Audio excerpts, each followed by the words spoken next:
amazing. I love them. I went in very small and they're already double trebled in size. Same for the lettuce. So I am going to get the rest of the lettuce in this bed and covered. I do so much better with a bit of rainwater and in the ground.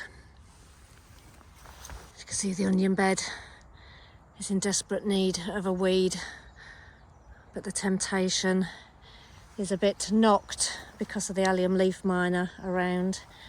I think that may need doing on a bit of a drier day. These two beds, I have started pulling up the rogue raspberry canes that have made their way over. They're cropping up everywhere in the path, in the beds, and I will battle with that all year, but I will keep at it because these are the two tomato beds for 2025.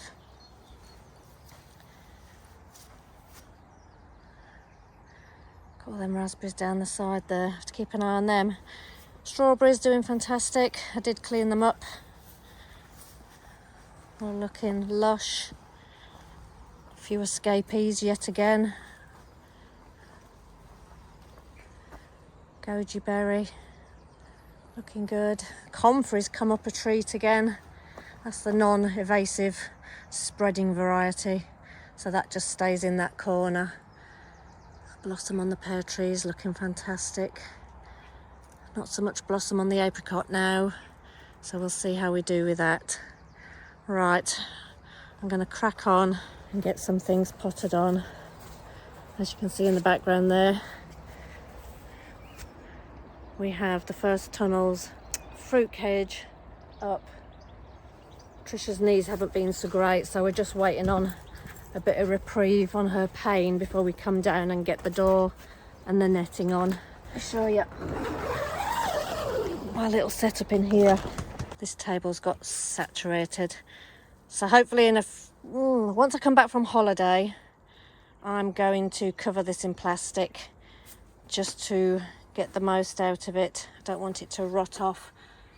The drips are coming down, but I do think that's just because of the condensation quite a bit. So this is going to be my little workstation for the time being until we get the shed sorted.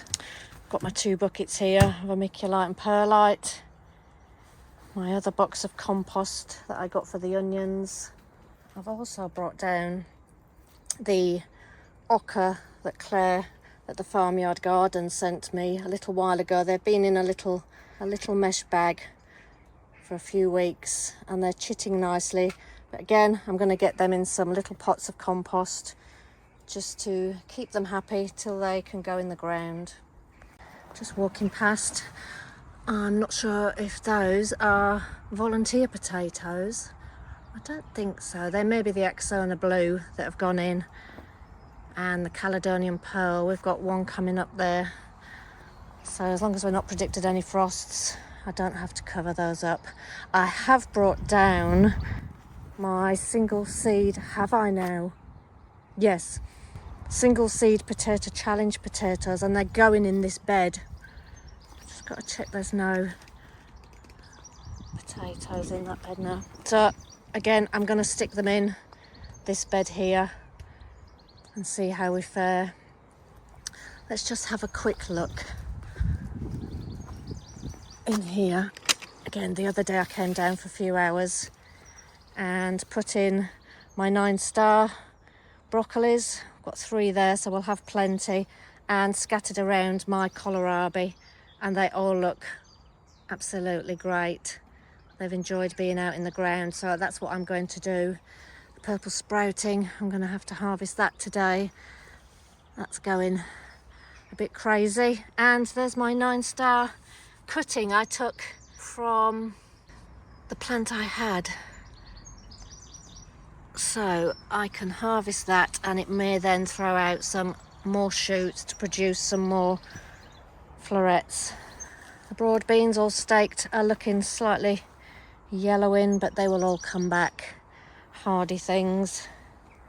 Sweet peas went out again. Again, very yellowing. Oh, these ones here looking a bit better, but they are sending up fresh shoots, so I'm happy with that. they'll be fine. All right, let's have a look at the germination on the carrots. I still didn't get around to labelling them. But look at a few weeds popping up I need to get out, but 5 good solid rows there, and I'm happy with that. And once I come back from holiday, they will be thinned out. Spring cabbage looking good. Spring onions also looking good, apart from the bindweed. Right, these sowings of carrots are not as prolific. Again, didn't get the labels in, but I've taken a photograph of what went where. But there'll be plenty of carrots in there. Again, I am going to concentrate on thinning them out this year.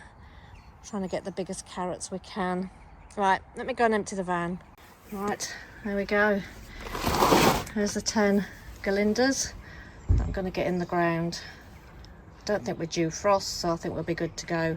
Just bury them a bit deep. And the marigolds, I think these are the zinnias and gazinias, so I'll get them potted up into bigger pots and put them in the greenhouse. Right, I've got 2 radicchio coming back.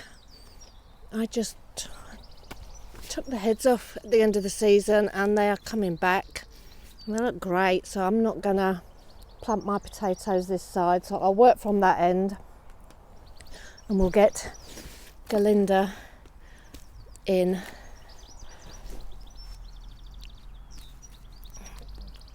Not quite sure on the spacing because I want to give each plant enough space to produce more potatoes. Shall I give up the whole bed for this? I don't think that's enough. Do you know what? I'm going to do 2. Move them in a bit, take one out. So let's spread them out evenly. They're going to get so much space. And I'm hoping to get this filmed before the heavens open.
Going to draw up a label, not that I need to, but I will, and I'm happy now that our single seed potato challenges are where they need to be until harvest.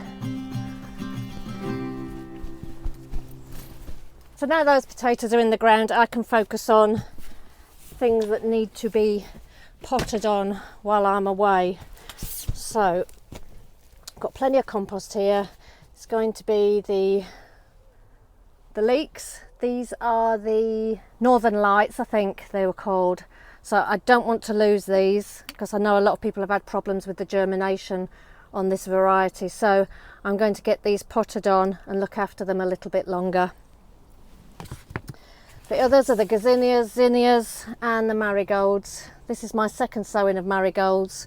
I got the others down far too early and they succumbed to the frost, I think. So I'm just going to crack on here now and I'll see you in a little bit. Good morning. Right, can you notice a difference in here? Today is the day. We go on holiday tomorrow, so in order for the plants to get as much light as possible, we've taken out the back screen in here. I'm just going to shut this door because it's very windy today. The sun is out. It brings a lot more light into this room as a whole, and as you can see, we're having a juggle round. Plants have got to a stage which are a bit ridiculous, but we have suckers now. So yesterday these tomato plants were deprived a bit of sunshine, a bit of light. And we have the ones on the boiler here. So I've made the executive decision today to take some of these tomato plants down to the greenhouse. We're not quite getting frosts, but the temperatures are not quite as I would like, but we've got no alternative. They're going to sit in here otherwise. These ones outside in the porch have obviously been acclimatised to the lower temperatures and they're looking fine, so I think they're going to be the ones that are going to go down to the greenhouse a bit later. Can you see the flower already? So they're doing all right out there, and it's not heated. It's just out of the rain, obviously, and the wind. So everything out there at the moment is going to go to the plot. So these are the ones indoors. Again, everything is reaching for the sky. They're not so bad. I had a juggle round. Again, these ones under here, it's getting ridiculous. So for them to thrive, I think they need to all be switched around. Got the loofah here, look. Up, up, up.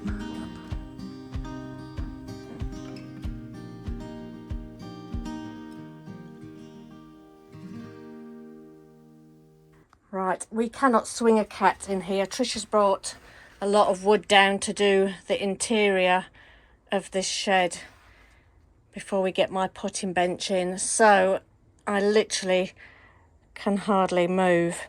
But back to today, these tomato plants need to go in here onto a tray like that because they're so tall. So I don't think I've got another piece of waterproof matting. I'll have a look around. If not, it doesn't matter.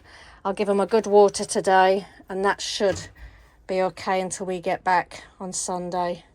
So I'll come back to you when we're a bit full. Right, I can't tell you how good it feels to have them down here. If I had more time, I'd bring some more down from at home. I may get up really early tomorrow and come and do a trip.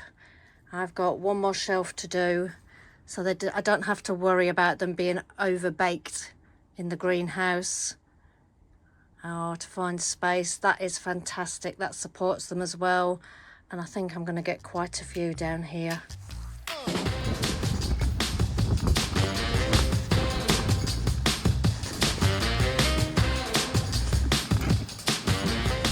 Right, no visit to the plot with me can be undertaken without at least one wood chip run if it's available. So I've just done this in between path which separates plot 1 and plot 2 for us, so that just makes it easier on the footing. That's the bit I did yesterday. Looking good. Now back to the job I started, putting the tomatoes in here. If I just show you quickly, I brought some seedlings down. I think these are the cucumbers and things. They'll all do all right under there for now. A few other little bits. Everything rearranged just so I can get it all in onto self-watering matting. Everything that's been pricked out. Zinnia gazinias. Looking good. Everything's been watered and we'll be all right for the 3 days we're away. So I'm just going to harvest that lettuce, stop it bolting while we're away. I'm happy with everything as it is. Right, time to go. So I'm just going to harvest these lettuce, this whole lettuce, and take them away with us. Got a lovely Northern Queen one there. I can't remember what these are, but they're edible. Look at that for a harvest. Asparagus, purple sprouting, first bit of the 9-star broccoli there, some kale, Taunton Dean, rocket and lettuce.